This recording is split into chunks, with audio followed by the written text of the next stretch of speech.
Mishnah 5 in chapter 2, and still with Hillel. I'm just going to put it on the board for everybody. This Mishnah has a lot of important ideas in it. So far, we've talked about don't separating from the community and don't trust yourself until anything could happen in terms of changing how you conduct yourself. So just because you are the way you are now doesn't mean that next week you're going to be acting in the same way. And the next part of the Mishnah says, famous line in different words, V'al tadin es chavercha at shetagia limkomo. Literally, do not judge your friend or your fellow until you've reached his place.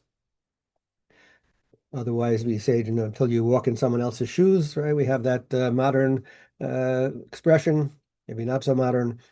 So the idea of not to judge someone else until you reach this place is it's very easy for us to judge other people and say, oh, look what they're doing, etc. The question is, what would you have done in that exact same situation? You like to think what you would have done, but it's not necessarily true. So a couple of really minor different angles on how you look at this. Rashi, Bartanura is very simple. You shouldn't judge someone else until you've been in that same situation and you've had that same test, whatever it might be, and you came out doing the right thing. If you were able to be in that situation and not do whatever that other person did, which you think is wrong, and you were able to do the right thing, okay, then maybe you could look at that other person and say they should have done better. But even there, it's not so obvious. Rabbeinu Yonah points out, he says, we just talked about right before this that don't trust in yourself until the day you die, and which is basically don't rely that you're going to always be the same way. And he says, you see someone else who has, let's say, become a good position. They're in a certain position of authority, whatever it might be, and then they do something wrong, and they act in a certain way. So you say, "Oh, if I was in that position, right, I would never do that thing." So how do you know? Maybe if you were in that exact situation, if you had that power, maybe you would have been swayed also. Maybe you would all the influences that person may have been very fine before, and then he got into a situation. You may be affected by that very same thing.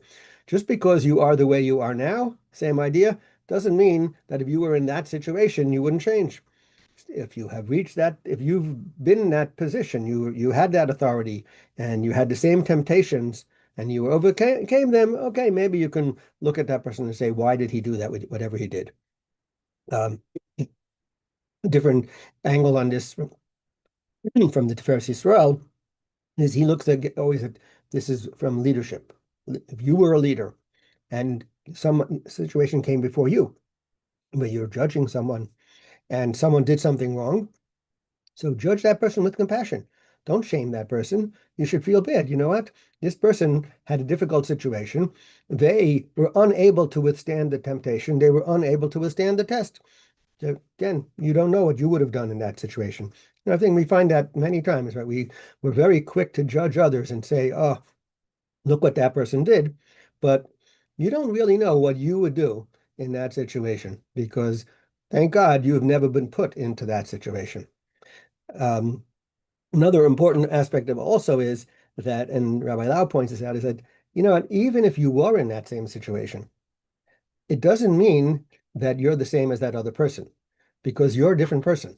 So the situation is one aspect of it, but you come with all of your, I won't call it baggage, but with all of your package, right? Whatever it is that makes you who you are. That other person has a different package. That other person has a lot of different things in their history that makes them who they are. And therefore, when that person is facing a certain situation, it's not the same necessarily as you're facing it either, because you're coming from different backgrounds. And only if you had his experiences and then were faced with that situation could you possibly say, oh, I would have acted differently. But you're coming from a different position. So it's very difficult for us to ever say, I would have done this differently than someone else because you do not know what would have been.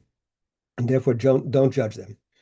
Um, Rabbi Trursky actually brings down a famous story from a certain Hasidic disciple of the Baal Shem Tov. His name was Rav Michal, and the story is that there was an individual in his town who was like a wagon driver, and it was Friday. It was a Friday, and this guy got stuck in the driving, and there was traffic, whatever it was. He was in the woods, and by the time he got to town, it was Shabbos, and he felt, oh, he had violated Shabbos because he had driven on Shabbos and on unloaded. He didn't realize that Shabbos had come. It was he had been stuck in his driving, whatever exactly happened. So he came to the rabbi of the town. He said, oh, what should I do?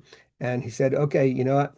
I'm going to give you, well, we call it a penance, whatever. Donate a box of candles to the shul, and that'll be your atonement. So when Rav Michal saw this, they're like, what? This guy violates Shabbos and you tell him to do a box of candles? How terrible.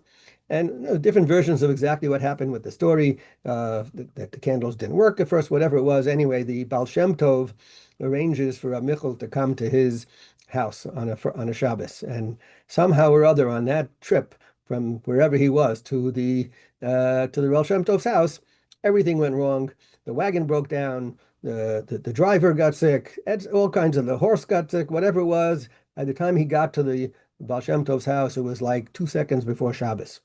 And Baal Shem Tov said to him, now you see, what a person goes through, that this other, you judge that other person without really understanding, because you never sinned, you never did anything wrong. So, this guy, he really felt bad about what he was doing. So the box of candles, that was fine. It wasn't like you look at it, someone violated, he felt bad about it. You don't even know what it is. So now you can get a little taste of what this person went through. So the same idea. We don't know what other people are experiencing sometimes because we're in a totally different place in life. Uh, you can try, even though you're not in someone else's position. What you can do is work on trying to understand their situation. And sometimes it's very hard to do. So that's why you have to work on it. What is that person feeling like? And it's a matter of feeling that compassion. So we have to try to make ourselves feel what is that person going through, and then we can feel for their suffering. And this is not just in terms of when someone does something wrong. Of course, we have that. We try to do that in general, to feel compassion for other people in all situations when they're going through tough times, right? To be able to feel their experience with them as well. The Meiri also says an interesting idea about how we judge other people by, you want to see how a person really is, see how they act in their own place. Don't look at how they act in the street. Look at how they act in their own home, in their own places where they're comfortable. And if they act in a righteous manner there, that's a good person. And sometimes we say about the kids, right? It's called the opposite. It's like when they're home, they'll misbehave, but when they go to someone else's house, they're going to behave, right? So that then you actually did a good job in raising your kids because they did that way. So it's a little bit different, but for an adult, how you treat your family and how you interact with those who are closest to you really is a sign of what kind of a person you are, because sometimes you feel like you can let your hair down and treat them not so well, and that shows whether you're really a good person or not. And just to end with a story that the Gemara brings down, which is from Rav Ashi, who was the person who compiled the Gemara, and in Talmud and Sanhedrin, it brings down that there were certain people who did not. They didn't warrant even the world to come, and included in that was a couple of kings from the time of the era of kings, and one was named Menashe. And Rav Ashi was sort of, when he was teaching about it, he was like, that Menashe, he was terrible. He was such and he was a learned guy, but he sort of degraded him. And that night, Rav Ashi had a dream, and Menashe came to him in a dream, and he says, he asked him some type of a question in Talmudic understanding, and Rav Ashi couldn't answer it, and Menashe answered it for him, and he said, "Oh wow, He said, Rashi says, so if you're so smart and she was so learned, how did you end up becoming an idol worshiper? Like, because he was a terrible, wicked person. He got everybody else to do idol worship. He was really bad." And Rabbi Menashe said, "You don't understand. If you had lived in my times, because we don't understand idol worship because we don't have that temptation anymore. But in those days, there was a real Yetzer Hara, a real temptation for idol worship. He says, if you had lived in my times, you would have picked up your robe and you would have been running after me to worship those idols. You have no idea what the temptation was like. So you can sit there and judge me because you don't know what it's like. But if you had been there, you would have been like running to do it even faster than me. And that's the point. You don't know what someone else is going through until you're actually in that situation. So and especially judging people where we are, to see what someone 100 years ago or 200 years ago or 500 years ago. I know we have that, what's called the erasing the culture type of thing. You don't know what those people are like. Why are we judging? You didn't live in those times. If you had lived in those times, you could be thinking a lot differently. We are living in a totally different society. It's not for us to judge really what someone in a different society is doing because we don't know what we would do.